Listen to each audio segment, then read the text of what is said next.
الحمد للہ رب العالمین والصلاة والسلام علی رسول اللہ صلی اللہ علیہ وسلم. رب اشرح لی صدری ویسر لی امری واحلل عقدۃ من لسانی یفقہوا قولی. سبحانک لا علم لنا الا ما علمتنا انک انت العلیم الحکیم. رب زدنا علما. ان الخیر الحدیث کتاب اللہ وخیر الہدی ہدی محمد صلی اللہ علیہ وسلم. سورہ نمل ہماری چل رہی ہے اور ہم نے آیت نمبر 14 تک پڑھ لیا تھا. اور ہم نے کل اپنی جو کلاس میں پڑھا تھا کہ اللہ تعالیٰ نے جب موسیٰ علیہ السلام سے کلام کیا تو ان سے فرمایا کہ اللہ کے حضور ڈرا نہیں کرتے لوگ، اور دوسرا وہ مگر جس نے ظلم کیا، گناہ کیا، ٹھیک ہے، وہ ڈرتے ہیں. لیکن اگر کوئی پھر توبہ کر لے، نیکیاں کر لے، اللہ سے استغفار کر لے تو اللہ فرماتا ہے اللہ بڑا بخشنے والا اور غفور رحیم ہے.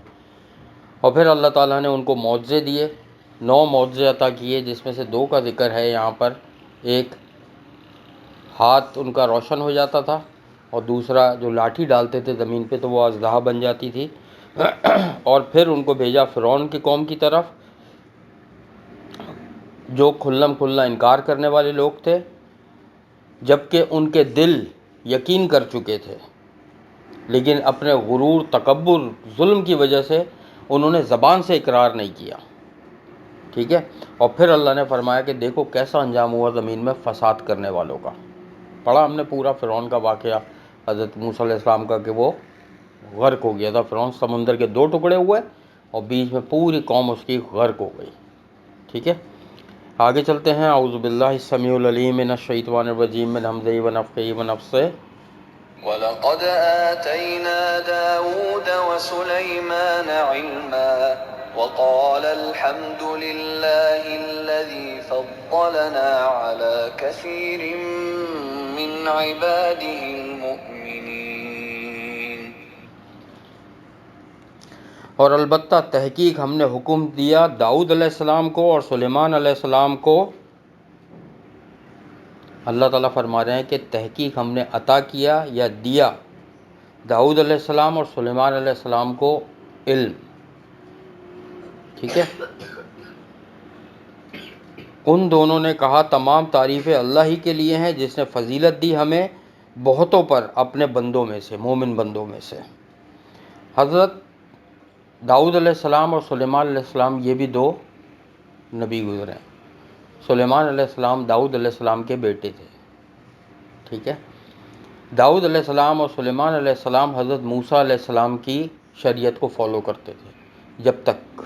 پھر تو ان کی اپنی کتاب آ گئی تھی، کچھ احکامات اس میں تھے. ٹھیک ہے. زبور میں حضرت داؤد علیہ السلام پر زبور نازل ہوئی تھی. ٹھیک ہے. لیکن یہ اسی قوم میں تھے. دیکھو ایک چیز ذہن میں رکھو، یہ مت سمجھنا اللہ تعالیٰ نے جتنے بھی انبیاء بھیجے نا، حضرت آدم علیہ السلام سے لے کے نبی صلی اللہ علیہ وسلم تک، سب کا دین ایک ہی تھا کہ اللہ کی توحید کو دنیا میں نافذ کرنا. ہاں عبادت میں کچھ چیزوں میں فرق تھا. کوئی چیز اللہ نے کسی کے لیے اجازت دی تھی، کسی قوم کو منع کر دیا تھا یہ کام نہیں کرو. ٹھیک ہے. یہ چیزیں الگ بات ہے، لیکن دین سب کا ایک ہی تھا. اور وہ کیا تھا کہ اللہ کی توحید نافذ کرنا، اور جو بھی شرک اور کفر والی چیزیں ہیں اس سے دور رہنا اور لوگوں کو اس سے منع کرنا. ٹھیک ہے. تو بنی اسرائیل میں یہ دونوں انبیاء آئے، اور حضرت داؤد علیہ السلام جو ہیں وہ حضرت ابراہیم علیہ السلام کے جو بیٹے ہیں حضرت اسحاق علیہ السلام، اور ان سے جو پھر یہودا ان کے بیٹے تھے. سلسلہ پورا چل رہا ہے، وہ داؤد علیہ السلام پر آتا ہے، اور پھر ان کے بیٹے حضرت سلیمان علیہ السلام تھے. حضرت داؤد علیہ السلام کے 5 بیٹے تھے جو روایات میں آتا ہے مختلف. ٹھیک ہے. اور ان میں سے ایک حضرت سلیمان علیہ السلام تھے. اللہ نے ان کے سلیمان علیہ السلام جو بیٹے تھے ان کو نبوت کے لیے چنا تھا 5 بیٹوں میں. ٹھیک ہے. تو ہم نے داؤد علیہ السلام اور سلیمان علیہ السلام کو ایک خاص علم عطا کیا تھا. یہ خاص جو ہے نا بریکٹ میں. اب یہاں پہ 2 چیزیں علماء کرام کہتے ہیں کہ ایک ہے علم اور ایک ہے علم. کہ علم اگر دیکھا جائے تو ان کو بہت سارے معجزات دیے تھے اللہ تعالیٰ نے. ٹھیک ہے. دونوں کو، جیسے حضرت داؤد علیہ السلام کے ہاتھ میں اللہ نے لوہا نرم کر دیا تھا. کوئی بھی وہ لوہے کی چیز پکڑتے تھے وہ ہاتھ میں موم کی طرح ہو جاتی تھی. اور اللہ تعالیٰ نے یہ ان کو معجزہ دیا تھا. پھر وہ اس سے زرے بناتے تھے جو جنگوں میں استعمال کرتے ہیں اور اس کو بیچتے تھے. یہ ان کا ذریعہ معاش تھا. دوسرا معجزہ اللہ تعالیٰ نے حضرت داؤد علیہ السلام کو کیا دیا تھا کہ جب وہ زبور کی تلاوت کیا کرتے تھے تو پرندے تک، جانور تک محصور ہو جاتے تھے، پرندے زمین پہ اتر آتے تھے، جانور جمع ہو جاتے تھے، کوئی وہاں سے ہل نہیں سکتا تھا، اتنی زیادہ شاندار آواز میں وہ تلاوت کرتے تھے زبور کی۔ یہ بھی اللہ کی طرف سے ایک معجزہ تھا۔ تیسری چیز، اللہ تعالیٰ نے پہاڑوں کو بھی حکم دیا تھا کہ جب داؤد علیہ السلام زبور کو تلاوت کریں تو ان کے ساتھ تم بھی تسبیح بیان کرو گے اللہ کی، تو پہاڑ بھی جو ہے نا وہ داؤد علیہ السلام کے ساتھ مل کے اللہ کی تسبیح بیان کیا کرتے تھے۔ تیسرا معجزہ۔ چوتھا معجزہ کیا کہ ان کو پرندوں اور جانوروں کی بولیاں سکھائیں تھیں، داؤد علیہ السلام کو بھی اور سلیمان علیہ السلام کو بھی اللہ تعالیٰ نے، اور صرف بولیاں سکھائی نہیں تھی، بولنا بھی سکھایا تھا۔ انہوں نے کلام کیا نا، چونٹی سے کلام کیا، ہدہد سے کلام کیا، تو اسی کی زبان میں کیا نا، ہدہد سے کلام یا چونٹی سے کلام۔ تو مفسرین کہتے ہیں کہ صرف سمجھتے نہیں تھے، وہ بولیاں جانتے بھی تھے، بولتے بھی تھے، ٹھیک ہے۔ تو یہ علم اللہ تعالیٰ نے ان لوگوں کو عطا کیا تھا خاص، اور اس پر یہ دونوں کہا کرتے تھے کہ تمام تعریفیں اللہ کے لیے ہیں، ذرا بھی برابر غرور اور تکبر نہیں تھا، اللہ کے لیے ہے جس نے فضیلت دی بہتوں پر، بہت سے مومنین پر ہمیں فضیلت دی، اور حقیقت ہے اللہ کے مومن بندے تو بہت ہیں، لیکن اللہ جس کو چاہے نبوت کے لیے چن لے، اللہ تعالیٰ نے ان کا انتخاب کیا۔ اور حضرت سلیمان علیہ السلام کے قبضے میں تو اللہ تعالیٰ نے جنات بھی دیے تھے، ان کے پاس ہوا بھی قبضے میں دی تھی ان پہ، ان کا تخت جو تھا وہ ہوا میں جہاں چاہتے چلے جاتے تھے اڑ کے، چند سیکنڈ میں ہوا ان کو ایک ملک سے دوسرے ملک لے جاتی تھی، کیونکہ حضرت سلیمان علیہ السلام نے دعا کی تھی کہ اللہ مجھے ایسی بادشاہی دینا میرے گناہوں کو بخش دے، اور مجھے ایسی بادشاہی عطا کرنا جو میرے بعد کسی اور کے لائق نہ ہو، جو میرے بعد کسی اور کو نہ ملے۔ تو اللہ تعالیٰ کے لیے کیا ہے، اللہ تعالیٰ نے عطا کر دی، اور یہ اللہ تعالیٰ نے ان کو جو بادشاہی عطا کری، یہ اللہ کی رحمت کے خزانوں میں سے ایک ذرہ بھی نہیں تھی جو اللہ نے عطا کری، اتنی بڑی بادشاہی کہ بولیاں بھی جانتے تھے، ان کے وہ لوہا بھی نرم کر لیتے تھے، پہاڑ بھی ان کے ساتھ داؤد علیہ السلام کے ساتھ تلاوت کرتے تھے، ادھر ان کے پاس ہوا بھی قبضے میں تھی، ان کے جنات سارے قبضے میں دے دیے، ہوا بھی تابع کر دی ان کو، پرندوں کی بولیاں آتی تھی، پرندوں سے بات چیت کرتے تھے، پرندوں کی بولیاں آج تک کوئی نہیں سمجھ پایا، سائنس اتنی ٹیکنالوجی ہونے کے بعد بھی سائنس کو نہیں پتہ کہ جانور ایک دوسرے سے کیا بات کر رہے ہوتا ہے۔ بلی بلی سے شکایت بھی کر رہی ہوتی ہے، بلی بلی سے ریکویسٹ بھی کر رہی ہوتی ہے، بلی بلی سے باتیں بھی شیئر کر رہی ہوتی ہے، لیکن ایک ہی آواز ہوتی ہے، ایک ہی ٹون ہوتی ہے، نہیں سمجھ میں آتا کیا کہہ رہی ہے۔ داؤد علیہ السلام کو پتہ تھا، سلیمان علیہ السلام کو پتہ تھا، یہاں تک کہ چونٹیاں جو آپس میں باتیں کرتی تھی وہ تک یہ جانتے تھے کیا بات کر رہی ہیں۔ بس یہ اللہ کا معجزہ تھا، کتنا بڑا معجزہ اللہ نے عطا کیا تھا کہ جانوروں کی بولیاں تک جانتے تھے، اور یہ معجزہ نبی صلی اللہ علیہ وسلم کو بھی دیا تھا اللہ نے، یاد نہیں؟ ہم نے حدیث پڑھی تھی، اونٹ آیا شکایت کرنے، درخت آیا شکایت کرنے، درخت رو رہا تھا، اونٹ نے شکایت کری، تو نبی صلی اللہ علیہ وسلم کو بھی اللہ نے عطا کیا تھا۔ نبی صلی اللہ علیہ وسلم، دیکھو نبی صلی اللہ علیہ وسلم جو ہے نا، وہ صحیح مسلم کی حدیث ہے، نبی صلی اللہ علیہ وسلم فرمایا قیامت والے دن میں تمام اولاد آدم کا سردار ہوں گا، سب سے پہلے میری قبر شک کی جائے گی، میں اٹھوں گا سب سے پہلے، اور سب سے پہلے میری سفارش قبول کی جائے گی۔ اور ہم نے پڑھا نہیں سورہ اسراء میں کہ جب تمام انبیاء جتنے بھی دنیا میں آئے، جب معراج میں اللہ تعالیٰ نے سب کو جمع کیا تو سب کی ایک باجماعت نماز ہوئی تھی، اور اس کی امامت نبی صلی اللہ علیہ وسلم نے کی تھی، کہ نبی صلی اللہ علیہ وسلم اس کے امام بنے تھے، اور تمام پیچھے انبیاء ہاتھ باندھ کے ان کے پیچھے کھڑے ہوئے مقتدی بنے ہوئے تھے۔ کتنا ہی بڑی فضیلت اللہ تعالیٰ نے عطا کی نبی صلی اللہ علیہ وسلم کو۔ نبی صلی اللہ علیہ وسلم ایک بے مثال نبی تھے۔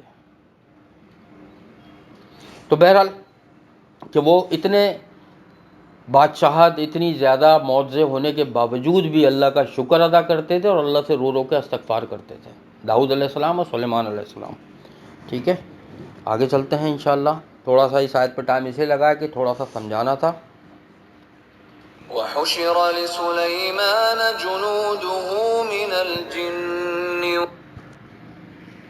وورث سليمان داود وقال يا أيها الناس علمنا منطق الطير وأوتينا شيء إن هذا لهو الفضل المبين.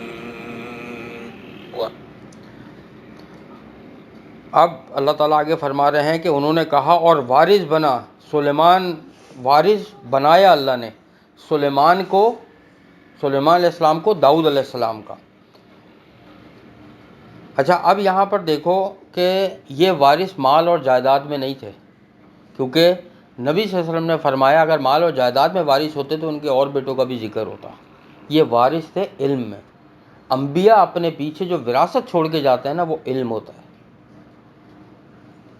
نبی صلی اللہ علیہ وسلم فرمایا کہ ہمارا جو اور اس کے بارے میں بتایا وراثت کے بارے میں، یعنی علم والی نہیں، جائیداد والی وراثت جو ہوتی ہے، نبی صلی اللہ علیہ وسلم نے اس کے بارے میں بتایا کہ وہ ہماری اولادوں میں تقسیم نہیں ہوتی، وہ سب صدقہ ہوتا ہے. یہ صحیح مسلم کی حدیث ہے. جبھی تو وہ باغ فداق والا مسئلہ ہوا تھا، اسی پہ تو ایک جماعت حضرت عمر فاروق رضی اللہ تعالیٰ عنہ کے خلاف ہے کہ نبی صلی اللہ علیہ وسلم کے انتقال کے بعد جب ان کی بیٹی حضرت فاطمہ رضی اللہ تعالیٰ عنہ اب حضرت ابوبکر صدیق رضی اللہ تعالیٰ عنہ کے پاس گئیں کہ میرے باپ کا جو یہ باغ ہے اس میں سے مجھے حصہ دیں وراثت کا، تو انہوں نے منع کر دیا تھا کہ میں نے نبی صلی اللہ علیہ وسلم سنا ہے کہ وہ فرماتے تھے کہ انبیاؤں کی وراثت تقسیم نہیں ہوتی، وہ سب صدقہ ہوتا ہے، اور آل محمد پہ صدقہ جائز نہیں ہے. پتہ ہے یہ حدیث ہے کہ جو نبی صلی اللہ علیہ وسلم کی آل ہوتی ہے نا، اس پہ صدقہ، خیرات، زکوٰۃ نہیں دی جا سکتی. ان کی جو مدد اگر کسی کو کرنی ہے ضرورت کے وقت تو اپنے اصل مال میں سے کرے، صدقہ، خیرات، زکوٰۃ میں سے نہ کرے. خیر بہرحال، تو یہاں اللہ فرما رہے ہیں کہ اور وارث بنا سلیمان علیہ السلام کس کے؟ داؤد علیہ السلام کے. اور انہوں نے کہا اے لوگوں، سکھلائی گئی ہے ہمیں بولی پرندوں کی اور دی گئی ہے ہمیں ضرورت کی ہر چیز بھی. اب انہوں نے کہا کہ ہمیں پرندوں کی، جس میں جانور بھی شامل ہیں، ٹھیک ہے، جانور، پرندے، سب کی بولی، اشراۃ الارض، سب کی بولی سکھائی گئی ہے اور ضرورت کی ہر چیز دی گئی ہے. یعنی ان کی جو حکومت تھی وہ ہر چیز پر تھی، پہاڑوں پر، درختوں پر، ہوا پر، جنات پر اللہ تعالیٰ نے بادشاہت دی تھی. لیکن ایک چیز ذہن میں رکھنا، جتنی بھی بادشاہت دی تھی بغیر اللہ کی مرضی کے وہ کچھ نہیں کر سکتے تھے. اس کا مطلب یہ نہیں ہوتا کہ اگر اللہ کسی کو کوئی بادشاہت دے، خلافت دے، حکومت دے تو وہ جو چاہے کچھ بھی کر سکتا ہے. نہیں، وہ ہوتا سب اللہ کی مرضی سے. ٹھیک ہے، بلا شبہ یہ ہے البتہ اللہ کا بڑا فضل جو کھلم کھلا ہمارے اوپر ہے. یعنی پھر اللہ نے فرمایا کہ یہ بڑا فضل ہے اللہ کا، اللہ کی طرف سے، جو ظاہری طور پر تھا اور سب جانتے تھے کہ سلیمان علیہ السلام اور داؤد علیہ السلام پر اللہ کا کتنا بڑا فضل تھا. حضرت سلیمان علیہ السلام لوہے سے زیرے بنا کر وہ کرتے تھے اور حضرت سلیمان علیہ السلام ان کے بیٹے تھے. پھر یہ آگے ابھی ہم پورا واقعہ پڑھیں گے، ابھی تو صرف میں اس کے شروع کا انٹروڈکشن پڑھا رہا ہوں کہ ملکہ سبا والا، پھر وہ تخت والا واقعہ ہے، وہ پورا سب آگے انشاءاللہ ڈیٹیل میں بتاؤں گا کہ وہ کیا واقعہ تھا جب آئے گا بھی اسی میں. ابھی بتانے کا مقصد یہ ہے کہ اللہ تعالیٰ نے بہت ہی زبردست قسم کی جو حکومت اور بادشاہت تھی حضرت سلیمان علیہ السلام کو عطا کی تھی. اس کے بعد وہ کسی نبی کو نہیں ملی. ٹھیک ہے، ایک آیت اور کر لیتے ہیں انشاءاللہ. وحشر لسليمان جنوده من الجن والإنس والطير فهم يوزعون. اور اکٹھے کیے گئے سلیمان علیہ السلام کے لیے اس کے لشکر جنوں سے اور انسانوں سے اور پرندوں سے، پھر وہ صف بندی کے لیے الگ الگ تقسیم کیے جاتے تھے. یعنی اللہ تعالیٰ نے سلیمان علیہ السلام کے لیے جنات کا لشکر بھی، انسانوں کا لشکر بھی اور جانور و پرندوں کا لشکر بھی الگ الگ کر دیا، اور بہت منظم ان کا لشکر تھا کہ نیچے چھوٹے انہوں نے ایک درجہ بندی کری، 10 لوگ جیسے ایک مثال ہے، 10 کے اوپر ایک امیر بنایا، پھر 10 کے امیر بنے ایک ایک، ان امیروں کے اوپر 20 امیر یا 10 امیر بن گئے، ان کے اوپر مزید خلیفہ بنائے. ان جیسے کمپنیز میں ہوتا ہے نا کہ اسسٹنٹ مینیجر، 10 اسسٹنٹ مینیجر کے اوپر ایک ڈپٹی مینیجر ہوتا ہے، 20 ڈپٹی مینیجر کے اوپر ایک مینیجر ہوتا ہے، مینیجر کے اوپر ڈائریکٹر، چیف، یا اس طرح کے، جو ایسی ان کی فوج میں درجہ بندی تھی اور بہت منظم طریقے سے کام کرتے تھے. یہ ہم نے اس میں بھی پڑھا تھا کہ جب وہ بیت اللہ کی تعمیر کر رہے تھے کس طریقے سے جنات تعمیر کر رہے تھے. ٹھیک ہے، تو اللہ تعالیٰ کے حکم سے اللہ تعالیٰ نے جنات کو ان کے تابع کیا تھا، یا پرندوں کو ان کے تابع کیا تھا جو ان کا حکم بھی مانتے تھے اور ان کی زبان میں بات چیت بھی کرتے تھے۔ یہ اللہ کے حکم کے بغیر نہیں ہو سکتا تھا، یہ اللہ کی طرف سے معجزہ تھا۔ جیسے ابراہیم علیہ السلام کے لیے آگ جلتی رہی، لیکن اللہ تعالیٰ نے اس آگ کے جلانے کی طاقت کو ختم کر دیا۔ وہ آگ میں آئے ضرور، لیکن آگ کے جلانے کی طاقت ہی نہیں تھی، واپس نکل گئے۔ ایسے ہی صالح علیہ السلام کے لیے جو اونٹنی نکالی اللہ تعالیٰ نے، کتنے معجزات۔ حضرت موسیٰ علیہ السلام کے لیے سمندر پھاڑ دیا۔ یہ وہ معجزات ہیں جو ہو ہی نہیں سکتے کبھی بھی۔ نبی صلی اللہ علیہ وسلم نے چاند کے 2 ٹکڑے کر دیے تھے، دیکھنے والوں نے دیکھا کہ آدھا مشرق میں آدھا مغرب میں ہے چاند، اور پھر واپس جڑ گیا۔ اور آج بھی سائنسدان جب ٹیلیسکوپ سے دیکھتے ہیں نا تو چاند کے بیچ میں ایک دراڑ ہے، وہ کہتے ہیں کبھی نہ کبھی ایسا ہوا ہے کہ چاند یہ ٹکڑے ہوا تھا اور بعد میں جڑا ہے۔ اور یہ قرآن میں ہے، سورہ قمر میں یہ معجزے کا ذکر کہ چاند کے ٹکڑے کیے۔ تو کہنے کا مقصد ہے، ابھی ہم نے پڑھا داؤد علیہ السلام کے بارے میں، سلیمان علیہ السلام کے بارے میں، ٹھیک ہے، اور صورتوں میں بھی ان کا ذکر ہے۔ یہ اللہ کے برگزیدہ نبی تھے۔ اور حضرت سلیمان علیہ السلام کا ہم سورہ بقرہ میں بھی پڑھ چکے ہیں کہ جب ان کا انتقال ہوا تو کتنی بڑی تہمت لگائی تھی ان کے اوپر کہ خدا نہ خواستہ یہ مرتد ہو گئے، ان کی قوم نے یہ تہمت لگائی تھی یہ کافر ہو چکے ہیں۔ اللہ تعالیٰ نے سورہ بقرہ میں آیتیں نازل کریں کہ سلیمان علیہ السلام جو ہے وہ ایماندار اللہ کے سچے نبی تھے، اور کفر تو شیطان نے کیا تھا۔ کون سا؟ جادو سکھانے والا۔ جادو شیطان نے کیا تھا، وہ سکھاتے تھے لوگوں کو جادو۔ سلیمان علیہ السلام تو منع کرتے تھے کہ یہ کام مت کرو، جادو تو وہ سکھاتے تھے، ہاروت ماروت، اور وہ بھی یہ کہتے تھے کہ یہ کام گناہ کا کام ہے، کفر ہے، تو یہ مت سیکھ۔ اللہ تعالیٰ نے سوچو جن کے لیے قرآن میں آیتیں نازل کریں اور یہ بات کہی کہ انہوں نے کفر نہیں کیا تھا، یہ اللہ کے سچے نبی تھے، سوچو ان کے کیا درجات ہوں گے۔ جبھی تو سورہ نساء میں اللہ تعالیٰ فرماتے ہیں کہ آخرت میں جب قیامت والے دن اللہ تعالیٰ نیک بندوں کو اکٹھا کرے گا تو کیا خوب وہ مجمع ہوگا، وہ محفل ہوگی جس میں انبیاء کا ذکر ہے۔ سب سے پہلے انبیاء، شہداء، صدیقین، سلف صالحین، علماء کرام، محدثین اس میں شامل ہوں گے، اور سب کے اوپر عرش کا سایہ کیا ہوا ہوگا اللہ۔ یہ سارے نیک لوگوں کو اللہ تعالیٰ جمع کرے گا، اور اس سے بڑی کیا بات ہے کہ جو اس میں شامل ہو جائے، اللہ جس کو اپنی رحمت سے چاہے گا شامل کر لے گا، جو چاہتا ہے وہ اللہ کرتا ہے۔ اللہ سے دعا ہے کہ اللہ تعالیٰ ہم سب کو، ہمارے والدین، تمام سننے والوں کو ان لوگوں کے ساتھ قیامت میں شامل کرے جن پر اللہ نے انعام کیا اور جن کا تذکرہ اللہ نے قرآن میں کیا۔ ہمارے گھروں میں، ہمارے رزق میں، ہمارے علم و عمل میں اللہ برکت عطا فرمائے۔ ہم سب کے تمام صغیرہ کبیرہ گناہوں کو اللہ معاف فرمائے۔ ہم سب کی تمام مشکلات، پریشانی، بیماریوں کو اللہ تعالیٰ دور فرمائے، اور ہمیں قرآن سے جو اللہ تعالیٰ ہمیں سبق اور ہدایت دینا چاہتا ہے اس دنیا کو، اس پوری سرزمین کے لوگوں کو، اللہ سے دعا ہے کہ اللہ تعالیٰ ہمیں صحیح معنوں میں وہ ہدایت عطا کر دے۔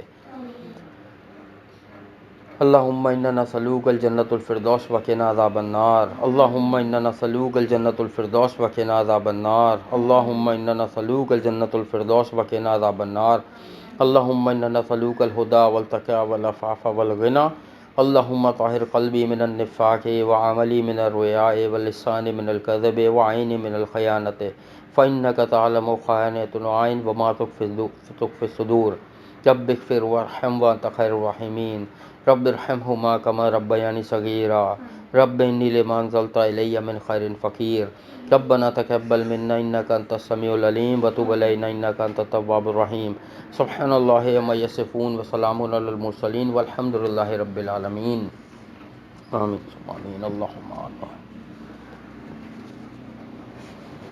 سبحانک اللہم وبحمدک نشہد ان لا الہ الا انت نستغفرک ونتوب الیک۔ السلام علیکم ورحمۃ اللہ وبرکاتہ۔